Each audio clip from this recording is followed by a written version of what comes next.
ગુજરાતમાં લોકસભાની ચૂંટણી પહેલા ક્ષત્રિય અસ્મિતા આંદોલન થયું અને આંદોલન બાદ આંદોલનની અંદર એક માંગ ઉઠી હતી કે પરસોત્તમ રૂપાલાની ટિકિટ કાપવામાં આવે, પરંતુ એ ટિકિટ ના કપાણી અને ત્યારબાદ ફરી એક વખત શંકરસિંહ વાઘેલા દ્વારા સમાજને એક કરવાની વાત કરવામાં આવી રહી છે। મારી સાથે આ જ મુદ્દે ચર્ચા કરવા માટે હરપાલસિંહ ચુડાસમા જે છે તે જોડાઈ ચૂક્યા છે। ક્ષત્રિય સમાજના એક આગેવાન છે। હરપાલભાઈ, સ્વાગત છે આપનું ન્યૂઝ રૂમમાં। Thank you. હરપાલભાઈ, ક્ષત્રિય સમાજનું એક આંદોલન થયું પરસોત્તમ રૂપાલાની ટિકિટ રદ કરવાને લઈને। ટિકિટ તો રદ ના થઈ, પરંતુ હવે શંકરસિંહ વાઘેલા એક નવા રાજકીય એક મંચની શરૂઆત કરવા જઈ રહ્યા છે। શું માનો છો આ મંચને લઈને? ફરી એક વખત ગુજરાતની અંદર આંદોલનના એંધાણ છે સ્થાનિક સ્વરાજ્યની ચૂંટણી પહેલા? ક્ષત્રિય સમાજનું આંદોલન લોકસભાના ઇલેક્શન પહેલા જેની શરૂઆત થઈ અને પરસોત્તમ રૂપાલા દ્વારા જે નારી અસ્મિતા ઉપર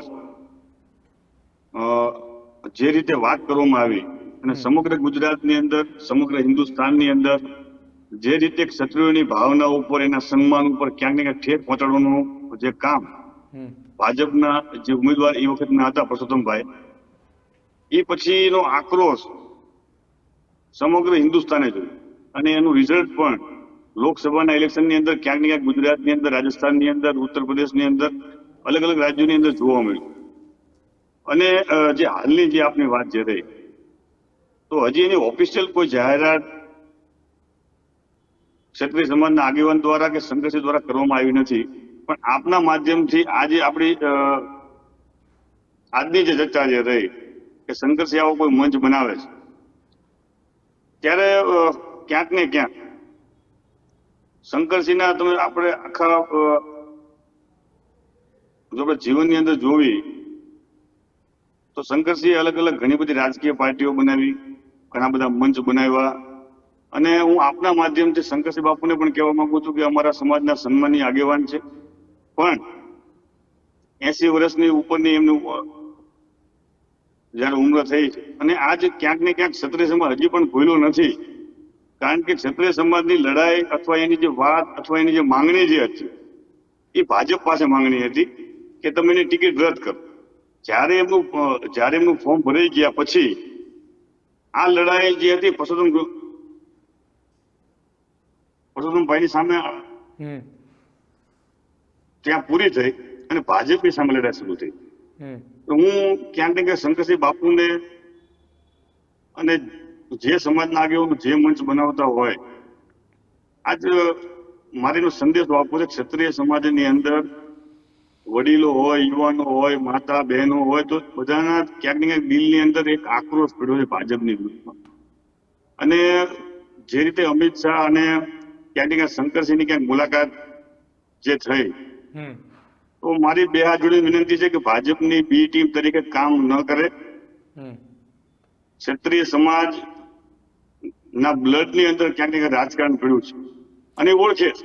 હરપાલભાઈ, અને મારે એક મિનિટ હરપાલભાઈ, શંકરસિંહ વાઘેલા આગામી 20 તારીખે જે આખા એક નવા મંચની શરૂઆત કરે છે ક્ષત્રિય સમાજને સાથે લઈને, એ મંચની જે જગ્યા ઉપરથી શરૂઆત થાય છે એ શરૂઆત અમદાવાદ સ્થિત ગોતા ખાતે આવેલું રાજપૂત ભવન છે કે જે આખું ક્ષત્રિય અસ્મિતા આંદોલન જ્યાંથી સંચાલિત થતું હતું એ રાજપૂત ભવન ખાતે તેમણે આયોજન કર્યું છે અને સમગ્ર ગુજરાતભરના ક્ષત્રિય સમાજોને કહ્યું છે કે આપણે એક થઈએ અને એક થઈને હવે આ નવું મંચ બનાવીએ અને આપણી પડતર માંગણીઓ છે એની સામે લડત આપીએ।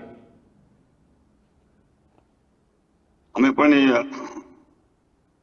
ત્યાં જવાના છે મીટિંગની અંદર અને ત્યાં પણ અમે શંકરસિંહ અને ક્ષત્રિય સમાજના આગેવાનોને કહેવાના પણ છે કે સમાજનો ઉપયોગ ભાજપની બી ટીમ તરીકે કોઈ આગેવાન ન કરે। કારણ કે એ વખતે ક્ષત્રિય સમાજે દરેક તાલુકા વાઇઝ, જિલ્લા વાઇઝ પ્રતિજ્ઞા લીધી કે જો આ પરસોત્તમ રૂપાલાની ટિકિટ ભાજપે રદ નથી કરી તો અમારી લડાઈ જ્યાં સુધી આ ગુજરાતની નથી ભાજપના મૂળિયા નહીં કાઢી નાખવી ત્યાં સુધીની અમારી લડાઈ છે। એટલે ક્યાંય પણ મત ડાયવર્ટ ન થાય, ક્યાંય પણ સમાજ ડાયવર્ટ ન થાય, આ વાત અમે 20મી તારીખે પણ કરવાના છીએ અને સમગ્ર ગુજરાતના ક્ષત્રિયો આ વાતને સારી રીતે સમજે છે। એટલે કોઈ જો ભાજપની બી ટીમ તરીકે જો કામ કરશે તો અમે કામ કરવા દઈશું નહીં। અને એટલે જો ભાજપને પણ જો ક્યાંક ને ક્યાંક એવું શંકરસિંહ લાગતું બાપુ હોય, એમ કે હરપાલભાઈ, શંકરસિંહ બાપુ 20 તારીખે એમ કે ક્ષત્રિય સમાજનો એક નવો રાજકીય પક્ષ આપણે ઊભો કરીશું અને આ રાજકીય પક્ષ થકી આપણે આગામી સ્થાનિક સ્વરાજ્યની ચૂંટણી લડશું, તો ક્ષત્રિય સમાજના આગેવાનો અલગ અલગ જે સંગઠનો છે એ એમાં સાથ સહકાર આપશે? મેં આપને પહેલા પણ વાત કરી કે હજી આની ઓફિશિયલ કોઈ જાહેરાત થઈ નથી. બીજું કે શંકરસિંહ બાપુ જો એવી જાહેરાત કરે કે અમે નવો રાજકીય પક્ષની સ્થાપના કરશું, તો ક્ષત્રિય સમાજ એની અંદર સહમત નથી. ક્ષત્રિય સમાજનું લક્ષ્ય બહુ ચોખ્ખું છે કે ભાજપને ગુજરાતમાંથી હટાવવાનું. કેમ કે ભાજપના આગેવાનો દ્વારા વારંવાર, હમણાં પણ તાજેતરની અંદર પરસોત્તમ રૂપાલા દ્વારા ભગવાન શ્રી રામ માત્ર ક્ષત્રિય નહીં પણ સમગ્ર હિન્દુ નું એક આસ્થાનું કેન્દ્ર,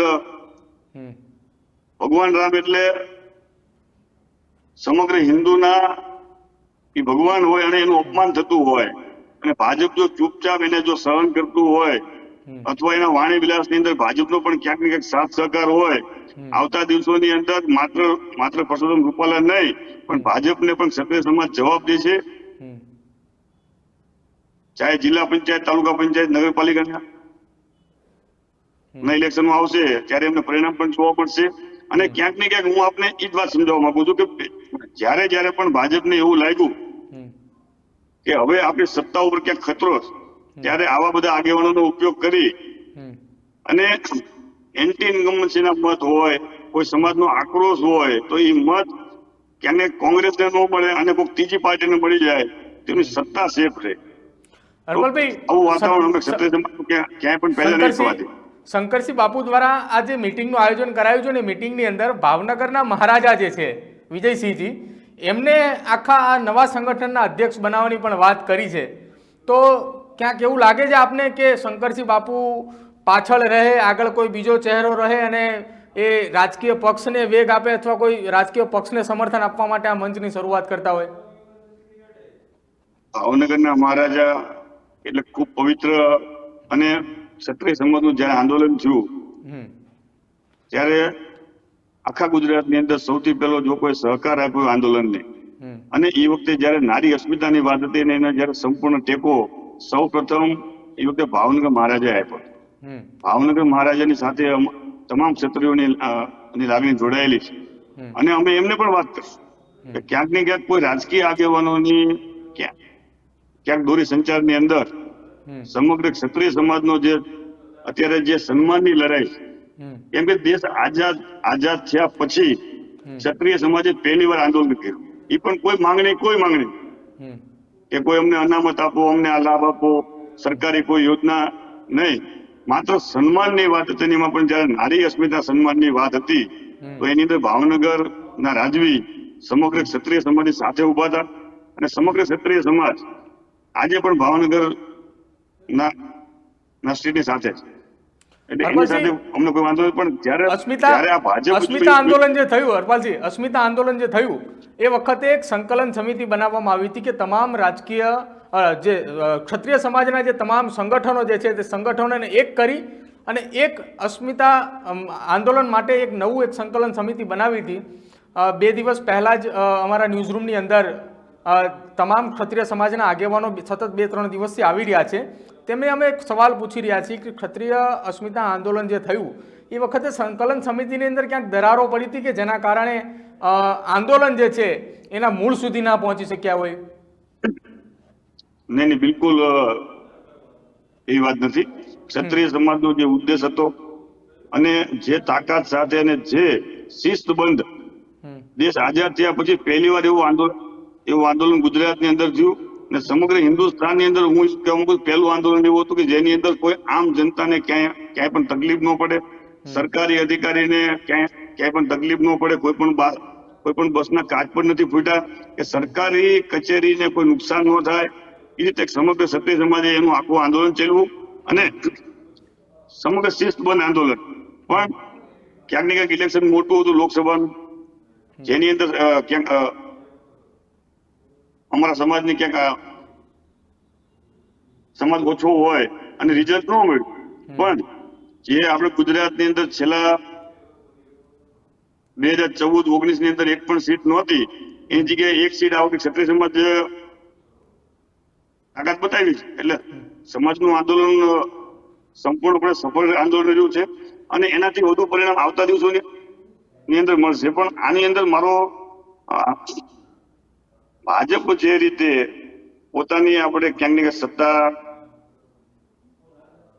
ક્યાંક ગુમાવવાની ચિંતા એમને જે રહી, એટલા માટે એમને મારે કહેવું છે કે ક્ષત્રિયો તરફથી કે લौटेंगे फिर एक दिन उसी अंदाज में, लौटेंगे फिर एक दिन उसी अंदाज में, कभी बादल छाने से सूर्य का अस्तित्व खत्म नहीं होता.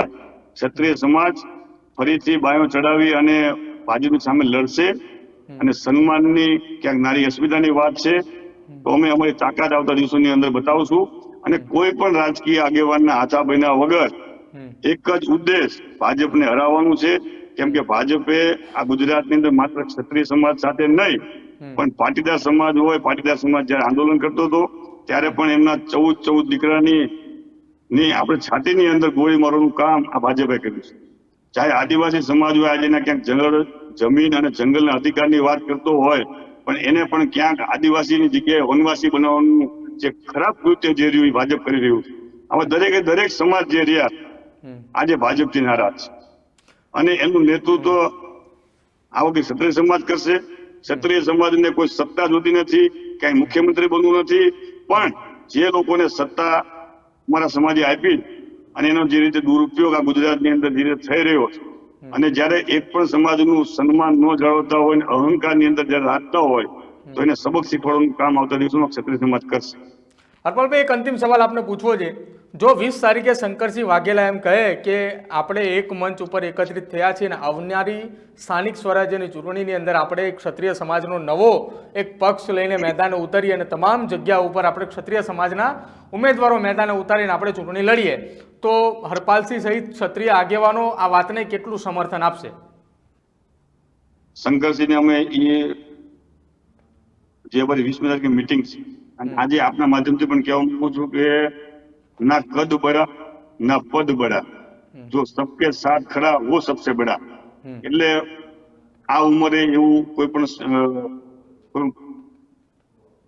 પગલું ન ભરે અને સમાજ જે દિશામાં ચાલી રહ્યો છે, સમાજ ક્યાંક એના સન્માનની વાત કરે છે, ક્યાંક તમામ સમાજના ન્યાયની વાત કરે છે અને જો ભાજપને જો હરાવવું હોય તો ત્રીજા પક્ષની જરૂર નથી.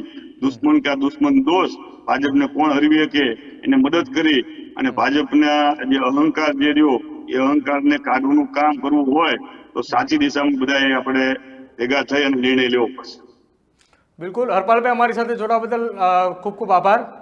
તો આ હતા ક્ષત્રિય સમાજના આગેવાન હરપાલસિંહ ચુડાસમા. તેમનું કહેવું છે કે જો ક્ષત્રિય સમાજનું આ એક મીટિંગ થાય, સમાજના હિત માટે જો નિર્ણય લેવાતા હોય તો એ સમાજની સાથે છે, તમામ ક્ષત્રિય આગેવાનો તેમની સાથે છે શંકરસિંહ બાપુની. પરંતુ જો શંકરસિંહ બાપુ કોઈ સમાજને આગળ લાવી અને રાજકીય પક્ષની જો શરૂઆત કરે છે તો શંકરસિંહ બાપુએ એકવાર વિચારવું જોઈએ, કેમ કે સમાજ હવે કોઈ રાજકીય સંગઠન સાથે જોડાવા નથી માંગતો. એમને માત્ર ને માત્ર એમની જે લડત છે, એમના જે મુદ્દાઓ છે, એમની જે માંગ છે, એ માંગ માટે તેઓ લડવાના છે અને લડતા રહેશે. રાજકીય પક્ષ સાથે જોડાયા વગર ખાલી ને ખાલી માત્ર ને માત્ર એક સમાજનું એક સંગઠન બનાવવામાં આવશે. જોતા રહેજો ન્યૂઝ રૂમ, અમને સપોર્ટ કરતા રહેજો અને અમને ફોલો પણ કરતા રહેજો. નમસ્કાર.